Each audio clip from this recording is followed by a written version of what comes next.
Tirupur Commerce Academy, empowering your future through education.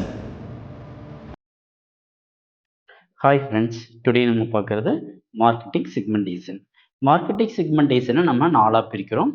அதில் first one demographic. Demographic அப்படிங்கிறது who is the customer. Customer அப்படிங்கிறவர் யார், ஆனா பெண்ணா, அவருடைய வயது என்ன, அவங்களுடைய இன்கம், எஜுகேஷன், இதை பேஸ் பண்ணி நம்ம பிரித்தோம் அப்படின்னா அதான் நம்மளுக்கு என்ன டெமோகிராஃபிக். நெக்ஸ்ட் ஒன் வந்து ஜியோகிராஃபிக். ஜியோகிராஃபிக் அப்படிங்கிறவங்களுடைய region, city size, climate, population, இதை பேஸ் பண்ணி நம்ம பிரித்தோம் அப்படின்னா அது geographic. Where do they live, அவங்க எங்கே வாழ்கிறாங்க அதை பற்றி பிரிக்கிறது ஜியோகிராஃபிக். அடுத்து நெக்ஸ்ட் சைக்கோகிராஃபிக். சைக்கோகிராஃபிக் அப்படிங்கிறது அவங்களுடைய lifestyle, personality, values, social class, இதையெல்லாம் பேஸ் பண்ணி பிரிக்கிறதா சைக்கோகிராஃபிக். சிம்பிளா வை டு தே பை, அவங்களுடைய இதை பற்றி நம்ம படிக்கிறதா சைக்கோகிராஃபிக். நெக்ஸ்ட் பிஹேவியர், அவங்களுடைய behaviour, loyalty, occasions, benefits, out, readiness, இதை பேஸ் பண்ணி நம்ம பிரிச்சோம் அப்படின்னா அது பிஹேவியர். ஓகே, நெக்ஸ்ட் எம்சிக்யூ பார்க்கலாம். எம்சிக்யூல first question, which of the following describe the process of dividing a broad consumer or business market into sub group. ஒரு broad கன்சியூமரையோ அல்லது பிஸ்னஸ் மார்க்கெட்டையோ சப் குரூப்பா பிரிக்கிறாங்க அப்படின்னா அதுதான் நம்மளுக்கு என்ன market segmentation. Okay, next question number 2. A company that segment is market based on variables such as age, gender, income and occupation. Age, gender, income and occupation இதை பேஸ் பண்ணி பிரிக்கிறாங்க அப்படின்னாவே அது நம்மளுக்கு என்ன demographic segmentation. Okay, next question number 3. Segmentation based on factors like lifestyle, personality and values is known as. Life style, personality இதை base பண்ணி பிரிக்கிறாங்க அப்படின்னாவே அது நம்மளுக்கு எதில் வர சைக்கோகிராஃபிக் செக்மெண்டேஷன். ஒருத்தனுடைய லைஃப் ஸ்டைலை பற்றி நம்ம படிக்கிறோம் அப்படின்னாவே அது வந்து நம்மளுக்கு எதை பேஸ் பண்ணி தான் வரும் சைக்கோகிராஃபிக் செக்மெண்டேஷன், அதை பேஸ் பண்ணி தான் நம்மளுக்கு வரும். Next question number 4.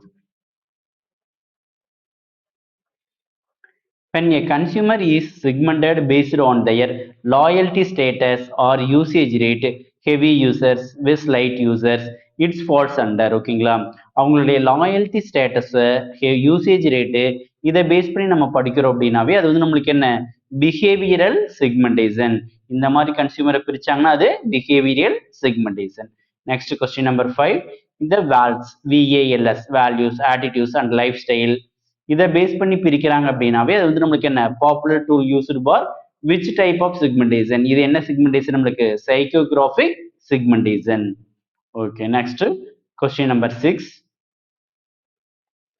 If a firm decides to target several market segments and design separate offer for each, ஒவ்வொருத்தருக்கும் செப்பரேட் ஆஃபர் பண்றாங்க அப்படின்னாவே மார்க்கெட்டை வந்து அவங்க என்ன பண்ணிட்டாங்க செக்மெண்டேஷனா பிரிச்சுட்டாங்க. அப்ப இது என்ன மார்க்கெட் நம்மளுக்கு டிஃபரன்சியேட்டட் மார்க்கெட்டிங். மார்க்கெட்டை பிரிச்சுட்டாலே இது நம்மளுக்கு என்ன marketing differentiated marketing. Okay, next question number 7. What is the primary requirement for a market segment to be effective. எப்போ மார்க்கெட் செக்மெண்ட் வந்துட்டு எஃபெக்டிவா இருக்கும் அப்படின்னா அந்த மார்க்கெட் மெசரபிளா இருந்துச்சு அப்படின்னா தான் நம்மளால எப்படி இருக்கும் எஃபெக்டிவா இருக்கு. It be measurable, accessible, substantial and ஆக்ஷனபிளா இருந்துச்சுன்னா மட்டும்தான் அது எஃபெக்டிவா இருக்கும். Next question number 8. Which strategy involve a firm ignoring market segment. Ignoring market segment difference and going after the whole market with one offer. Whole மார்க்கெட்டுக்கும் ஒரே ஒரு offer கொடுக்குறாங்க அப்படின்னாவே எங்க மார்க்கெட் வந்து என்ன பண்ணல பிரிக்கல. அப்ப அது undifferentiated marketing or mass marketing. Next question number 9. A company that focus on heavy users or light users of their product is applying which specific types of segmentation. Heavy user, light users வந்துருச்சு அப்படின்னாவே அது எதை பத்தி பேசுறாங்க usage ரேட்டை பத்தி பேசுறாங்க. அப்ப usage rate segmentation. Okay, next question number 10. The final stage is the STP process after segmenting and targeting is positioning. What is the primary goal of positioning? Positioning உடைய primary goal என்ன அப்படின்னா நம்ம கன்சியூமருடைய மைண்ட்ல நம்மளுடைய ப்ராடக்ட் வந்துட்டு நிலைநிறுத்தணும். To occupy a clear, distinctive and desirable place in the minds of the target consumer. Thank you friends. Next வீடியோல பார்க்கலாம்.